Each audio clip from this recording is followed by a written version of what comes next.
only lit asset in the world that can do some of these things. And that includes being able to take live data feeds from places like the Fiserv Forum, from AmFam Fields, from Lambeau Field, to be able to react in real time to big plays happening in any of those locations. But as you can imagine, with that infrastructure, we can take data from anywhere. So we're talking with local news stations about weather data, all sorts of things. And our thought is, boy, this is going to take some people that know how to code and that are way smarter than all of us. And so we thought, here's an opportunity for us to be able to use this asset here in Milwaukee, this newly lit bridge, as a way to teach really critical STEM skills, in particular coding. And as a recovering programmer myself, I like to say that I learned how to code like in 7th grade, and the person who was teaching me said, okay, we're gonna learn how to make a mortgage calculator. And I said, what the hell's a mortgage? And they said, oh, it's this thing that you'll do when you're in your 30s and you'll buy a house and you'll be wildly in debt. And it's crippling interest that it accrues on your loan. But don't worry about that. What we're going to do is talk about loops and understand how that interest accrues. And so it wasn't exactly the best way for me to understand and get kind of attracted to the idea of coding. I think I may have been wired that way anyway. But our thought here is this could be a way to introduce kids to not only what coding is, programming, the logic behind it, but also the power that comes along with understanding how to do these things and being able to see your work play out on a very large and a very large canvas with a lot of eyes on it in the city. So that's really the background here. Which really is in the slide that I failed to put up. So again, more than just lights on a bridge. Our goal here is to really teach those beginner to intermediate coding skills, focusing to start with on logic. What is a loop? What is a conditional statement? How might we connect to a database? Those sorts of things. Our target is 5th through 12th graders. And once we focus in on that logic and really build that base, and hopefully that interest among young people, we'd like to be able to add in language-specific modules, so Swift or C or whatever the case might be. And our goal really, and why we've been working with AmFam from the beginning, with Nadia, with Kenji, with many others, is to really understand how this can be an inclusive program from the ground up. Not just in terms of the participants that we serve through Code The Hoan, but everybody who's at the table, who's going to be developing the learning platforms, helping us connect the community to it, and really building this thing out. We want this to be a model for how we might be able to do new things in Milwaukee going forward. To that end, we have a number of partners at the table. You can see them there, the Boys and Girls Clubs, Sharp Literacy, Discovery World, Islands of Brilliance, MSOE, several others. These are going to be the individuals that are really, outside of our project team, going to be the ones to help us implement this in the community. And we'll talk in a minute about, or a little bit later, about what our timelines are going to look like for this effort. Our project team includes, of course, folks from Light the Hoan, the Milky Way Tech Hub, Connect Business Consulting, Kenji, she's here with us today, and then Foresight Studios, Jeff Fleetwood, who I'm going to turn this over to in just a minute. Jeff and the Foresight team, we got connected during the fundraising phases of Light the Hoan, and our connection to Islands of Brilliance. If you're not familiar with Islands, Mark and Margaret Fairbanks run Islands of Brilliance as a means of connecting students that are on the autism spectrum, neurodiverse individuals, and helping them to focus on a number of different skill sets, from graphic design to coding to engineering and the like. We were able to work with Foresight and with Islands of Brilliance to actually create a virtual reality environment for Light the Hoan. So some of you may have seen this. It was in a number of different places over the summer and pre-pandemic summer. And you could actually strap on a headset, reach down, grab a bulb, and kind of toss it at the bridge and watch the bridge lights change to that color. And all of that was done by students at Islands of Brilliance, and really kind of reinforced this this idea of, man, we can really engage students not only to learn, but actually to help us literally code this bridge. So with that, I'm going to turn it over to Jeff. Jeff, I don't know if you want to share your screen or if you want me to just keep going here with your slides, and you can just let me know when to move them. But the floor is yours, sir. Yeah, thank you, Michael. Yeah, if you could just advance them, that'd be great. I only have half a dozen slides. Yeah, thank you again, everyone, for coming on a Saturday morning. As Michael said, my name is Jeff Fleetwood. I'm a partner and founder of Foresight Studios. I lead more the visual end of our company. I'm a 3D artist, animator, graphic artist, all things visual I can handle. My business partner who handles the programming of our company, his name is Hector Borges. He wasn't able to make it today. Could you go to the next slide? Thank you. So I guess our involvement started off in 2019 for this idea we were approached from Islands of Brilliance to create this an experience that would help raise awareness about the lighting of the Hoan.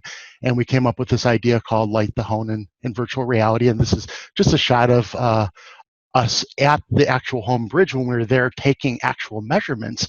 That was our first day in teaching students how you go about a process of creating something in virtual reality. So we were on site actually taking visual measurements of the area.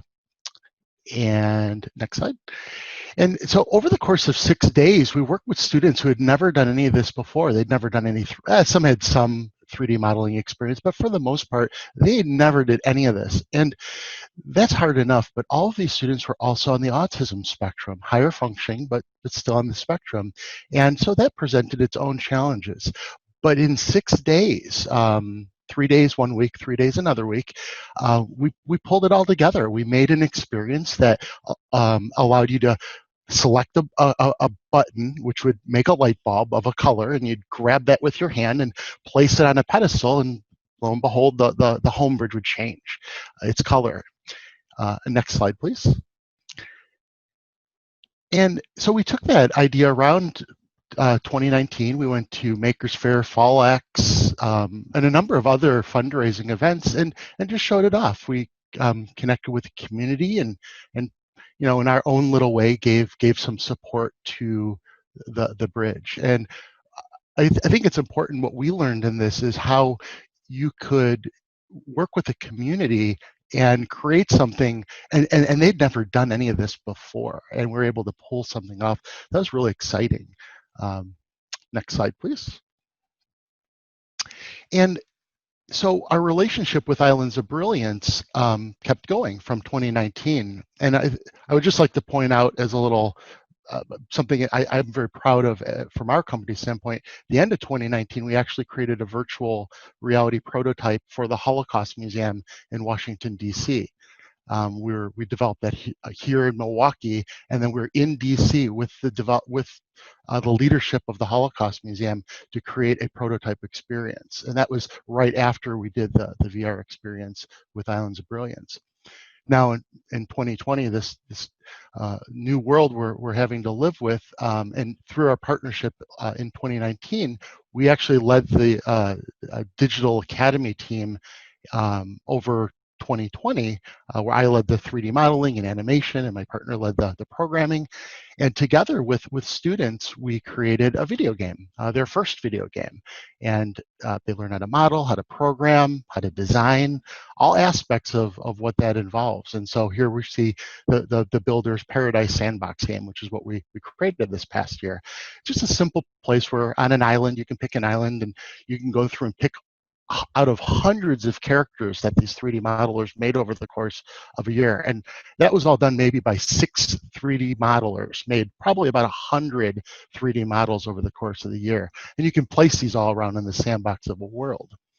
And also in our partnership with Islands of Brilliance, we created their fundraising island, which is called Gratitude Island. And this is a pretty extraordinary thing to go to. These pictures give it no justice. This is a full-blown island that multiple people from around the world could actually go into together, and it's a concert. There's bands, and you can actually talk to people with your little character as you run around this island and swim and all these things. So I'm putting these on here as our work in collaboration with students and in designing an idea. And I think that's really what's an important part of where we see all of this going, is that the design has to come within the community, and we work together to make something. Next slide. And yeah, so through our engagement, we saw the potential of how logic could be taught, and we can create some type of a visual representation that could teach kids logic. And where we can come into play with all of this is we've got the skill set to make this a fun and connected and collaborative effort. And we see that the Hoan Bridge as this just a great tool that anchors programmers. We hope, the first time they learn logic, that they remember Milwaukee. And I think the overall goal is that we want to develop developers here, or create developers and designers here in Milwaukee, and they don't leave Milwaukee. We want them to stay here.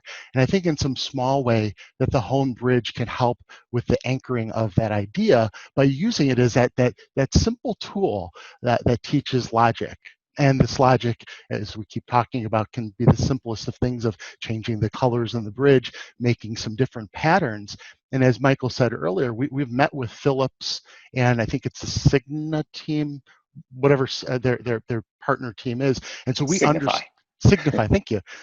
So we've talked to them about the actual tech that's actually lighting up the Hoan Bridge, and we understand how to take code that students make and apply that to the bridge, which is the kind of the cool factor, which would be something that could happen down the road.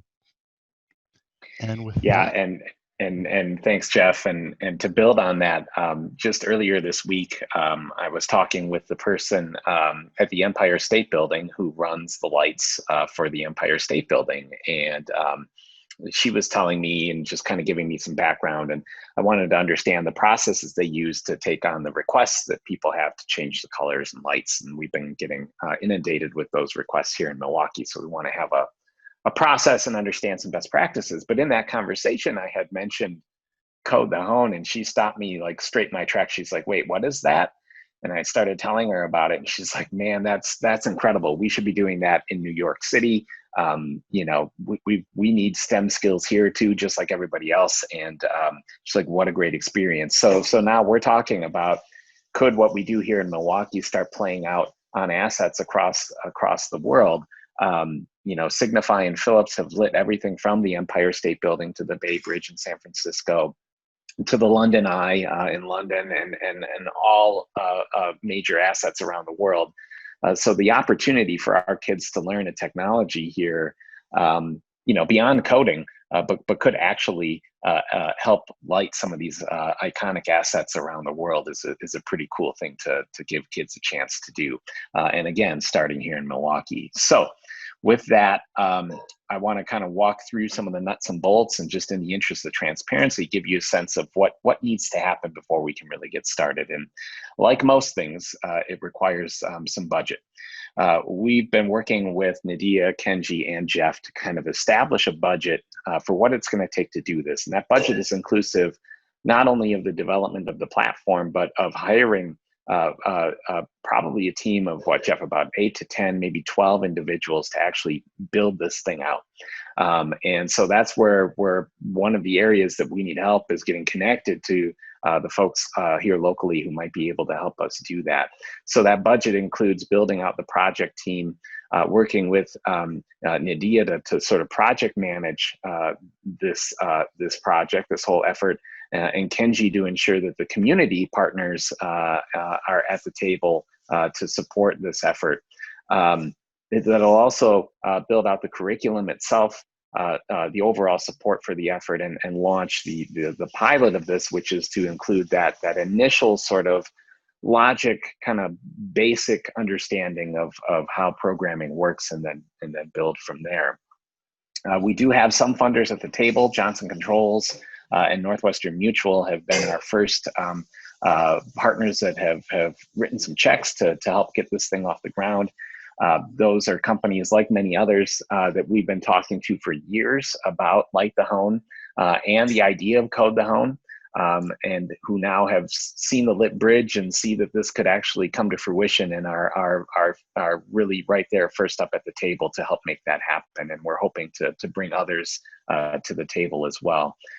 In terms of a timeline, we're really hoping to pilot this starting in summer of 21 with our key partners, the Boys and Girls Clubs, Sharp Literacy, and Discovery World, as well as Islands of Brilliance, to plug this into their existing STEM programs as a way of testing this out. And that's going to be a big test for us to understand how this works, make our pivots over the summer, and then launch more broadly, hopefully in the fall, where we want to engage with NPS, school districts, even homeschoolers. We've talked about Hone in a Box that we could send to people that would actually allow for folks across the state to be able to engage with this platform. So before we do a breakout, maybe we can open it up to some general questions. I haven't been keeping an eye on the chat here, but just a lot of enthusiasm so far. Is good. Good. That's what you don't want to like look at the chat and people be like, nah, so that's great. So why don't I stop sharing and we can maybe open it up for some broader discussion before we do our breakouts. Any questions, or I'll turn it over to you, Nadia, to kind of manage this. Sure. I would love to hear questions or thoughts. What are our initial thoughts on this? I'll definitely start. I mean, I had no idea you were in conversations with folks about this effort nationally. I think it is a really, really cool opportunity. And it's great to see like Milwaukee sort of spearheading this effort to combine lighting and coding, STEM education, right? And so I'm so glad that there are others that are sort of like thinking about following our lead. So just really goes to show you that we're onto something here. Yeah. I have a question. This is Kadira Malvo. I guess this is an amazing project. I'm so excited about it.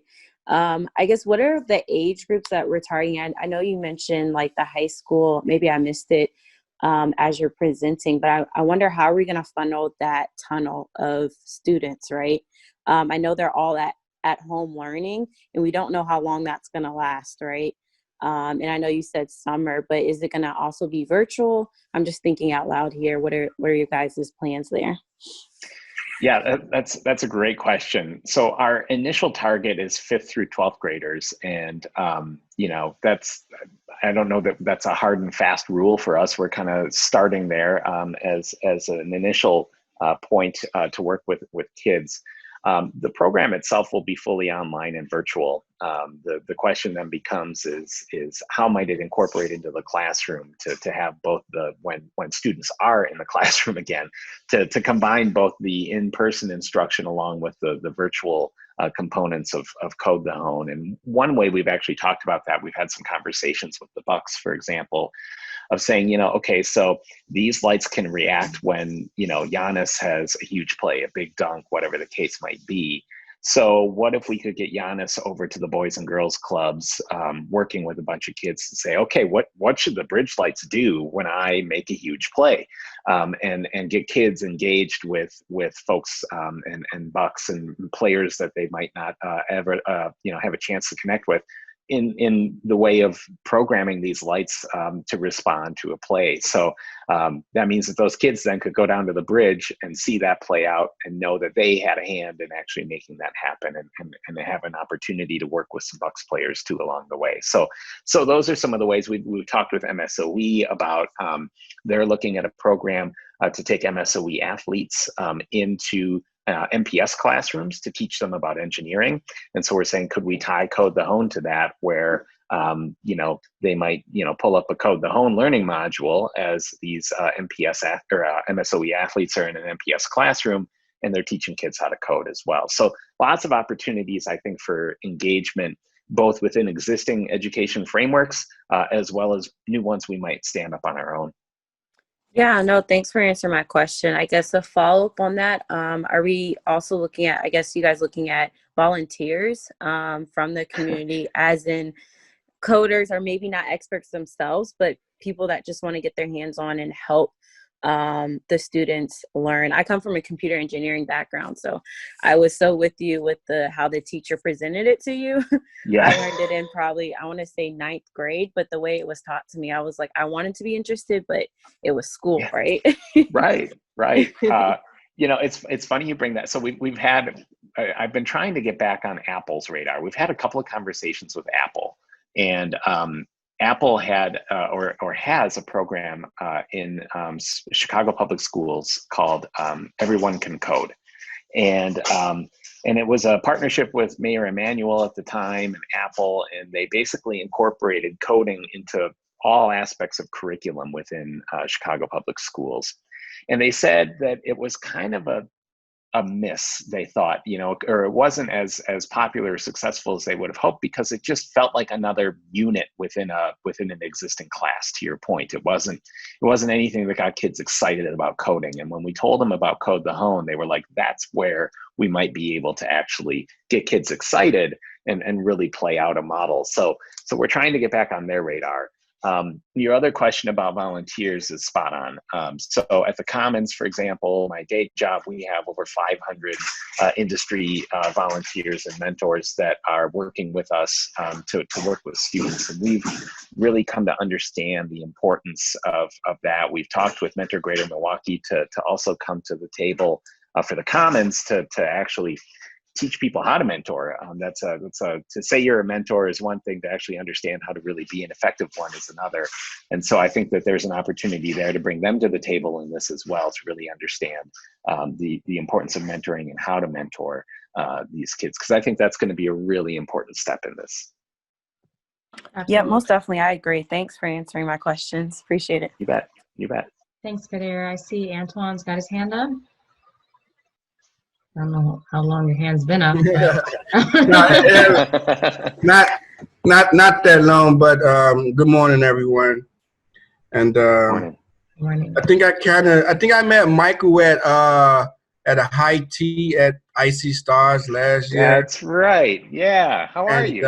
I'm good. Nice to meet everyone. And just to kind of tie in her last conversation and comment, I got introduced into coding because I started a nonprofit, and on Facebook, the TEAL program that was being ran by NM advertised it as volunteering for like a nonprofit. So I'm like, okay, they speaking my language, they talking about nonprofit, they talk about volunteering. And then what it turns out to be was an opportunity to teach coding and racing at St. Cat's. But the opportunity required me to know coding. And, I'm found out that I didn't know coding. I didn't know none of the languages. When I did the application, they had all these languages.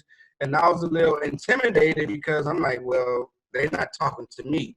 But I still filled out the application because I got a sense of accomplishment. Like, let me just do this. Like, I have a phobia with doing long applications. And so I did it eventually, and it led into a meeting with a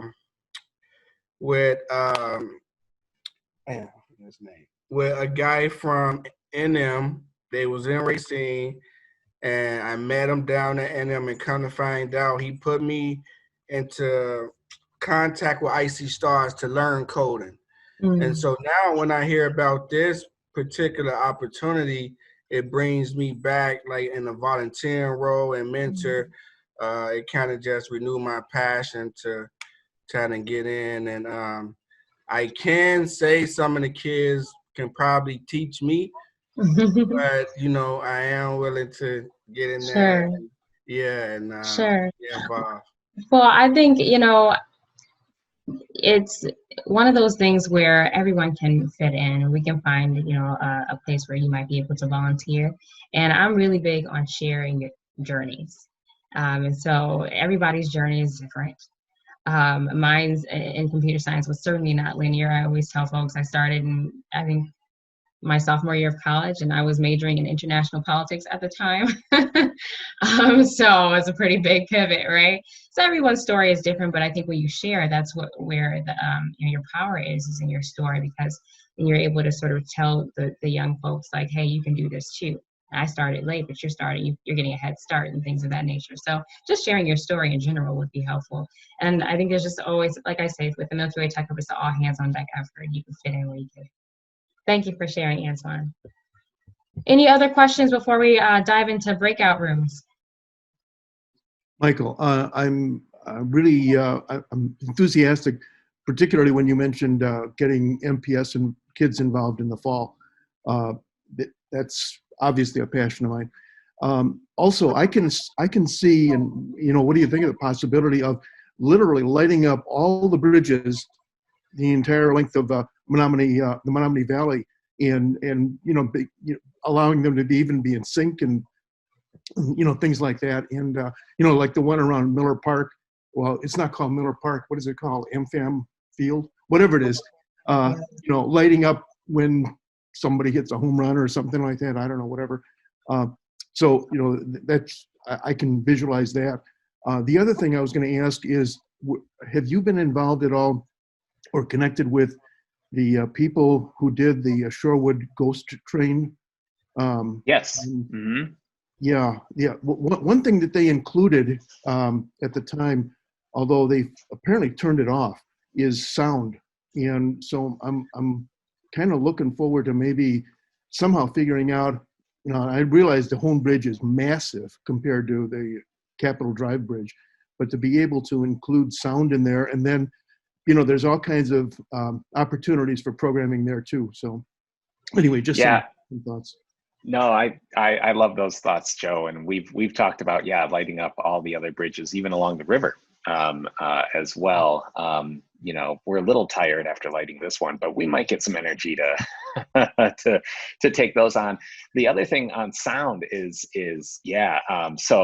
so right now we actually have partnered with 88.9 Radio Milwaukee. So every Saturday night at 7 o'clock, so tonight at 7, you can go down to the bridge. You can tune your car radio to 88.9, and at 7 o'clock, they will play a song from a local Milwaukee artist, and the bridge lights will be in sync to that song, pulsing and dancing to the beat of that music. So that's one thing we're kind of testing and trying out, and it's pretty cool. So we've talked about like you go to the Bellagio in Las Vegas and you watch the fountains dance, and there's music and speakers in the light posts there.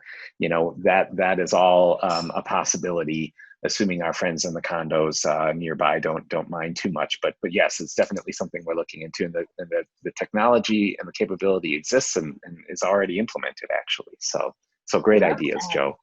I love that. There's so many possibilities. Yeah, for this it's a lot of fun. Yeah. Well, I think. There was one question in the chat that I wanted to make sure that I think Jeff could probably answer this better than me. What kind of roles are we looking for on the project team? Which I think is a great question. And Jeff, specifically to the dev team, maybe you can speak to that. Yeah, it's funny because as we're all talking about this, and we're focused on programming as skill to learn, there's so many skills that can be taught through this process. So there's going to be kids that may not want to be programmers, designers. So there's going to be design roles, modeling roles. It really depends on the design direction, because that hasn't been completely decided on. There's a lot of ways the design for this could go. My hope that the development team will include as many people as we can, all local, which is the key to it, a diverse local team of programmers, artists, designers. I don't know if that fully answers the question, but as many people as possible. And then to the earlier question about community involvement, and there's going to be so much to do this right. We really need the community involved, and having QA testers, and so for people that don't know a lot about the programming and about programming but want to see how it works and help with design direction, I think the community being involved with that will be great. Yeah, I agree. That's a great question. And again, our budget is the number and the size that it is simply because we want to be, have a large team working on this. The more shared ownership we can create in building this thing out, the more impact we can have once we launch it. So, so to that end, we were thinking about doing a breakout here. Just, I don't know, an idea maybe for 10 minutes to start, 10, 15 minutes. And I'm going to post some questions here in the chat that you can work from or not, just chat amongst your team if you'd like. But I think some questions we'd love to get your input on. Obviously, wondering what ways you might be able to support Code the Hoan, and that could be anything from your time, talent, or treasure, all the way to your networks, who that we might be able to bring to the table to support the effort. And related to that is that question we were just talking about: who else needs to be at the table? Are there any nonprofit groups, any businesses we should be talking to, and the like? What's one thing we should be sure to keep in focus as we build out this program? So, you all are here with us at the very ground floor. What's sort of a guiding principle, a lens that we should be looking through for everything that we do in this program? And then what are we missing? Is there a big chunk that we're not thinking about? We always want to be open to that. So those 4 questions, if you could take some time, even if you answer 1 or 2 of them, that'd be great. And then we can all come back to the room and kind of share what our teams discussed. Someone in my group mentioned, I think it was Kadira, just that we want to maybe be mindful of how we're going to select folks who participate in the STEM program, because it's such a great project, right? And it's going to get a lot of momentum and excitement. And how are we going to choose? It's going to be a lot of folks who are like, I want to be part of it. And so capacity was one thing that came up in our group, just how to manage that. Just, as you were saying earlier, Michael, right? You're getting so many folks asking to light the bridge for XYZ, and it's a lot to process. So just figuring out how we can put a good process together to select. Yeah, I think that's really smart. Mm-hmm. Yeah, that's a good point. Were there any other thoughts that folks wanted to share from your groups? I thought Katie had a good idea of just kind of having kind of like a leadership team from the different students that are participating, maybe representative of each school or classroom that might be involved, but just making sure that like student voice is strong at those different tables. Student ambassador, I love that. Mm-hmm. That's a really good idea. And hi, Erin. I didn't see you on there. It's good to see you. Hello. Yeah, I'm so grateful because Erin, that was the first time I ever did breakout rooms, and I was like, okay, at least Erin is here because I was like, I'm gonna have to make her host. She does it so seamlessly. Always got to see Erin. Any other thoughts? That was a great one. Yep. I can share. Karen Green was in my group. She has some really great ideas around students and kids.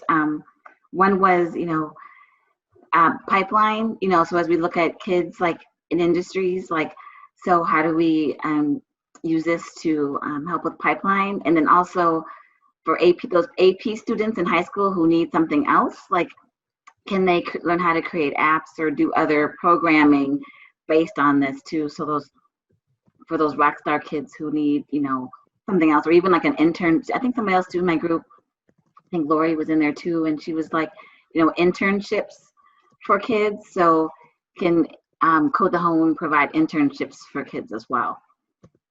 Or apprenticeships. I love that. Apprenticeship, yeah, all of that for those high school kids and pipeline. Yeah, and one other thing to add to that, I was in the same group with Kenji and Lori and Karen and Jeff, but something else we talked about is that there's an opportunity for other roles to beyond just, programming and coding, but there might be kids who are interested, or adults even, people who are interested in getting, involved in tech, but maybe they don't want to code. So there are other opportunities for design or project management. So there could be a lot of opportunities just to get involved in tech, even if you are not a coder. Absolutely. I love that, right? Just like, Yeah. what is it? aesthetics or UX, UI, what does that look like, and how does it play a role in what we're doing, the design factor. And then we pull in MD Collab to facilitate that. She wouldn't plug herself, so I plugged her for her.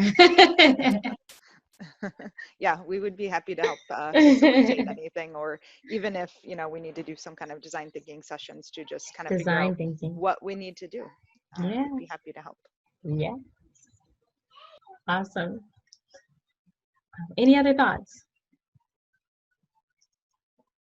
So I'm just going to quick share my screen before I let you guys go. Do I have anything to share? We'll see. I don't know. My whole life has been winging it.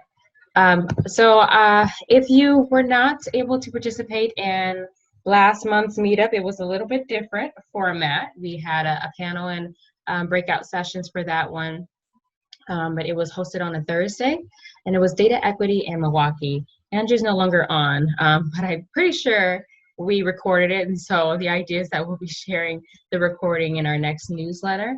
I highly encourage you all to subscribe to our newsletter because, you know, we give good updates about what's going on in the Milky Way Tech Hub and, you know, what's going on with everyone else and all the other participating organizations. So it's just a great way to stay connected. And so I highly encourage you to get on that distribution list if you haven't. Feel free to ping me or stay back and I'll make sure I add your name.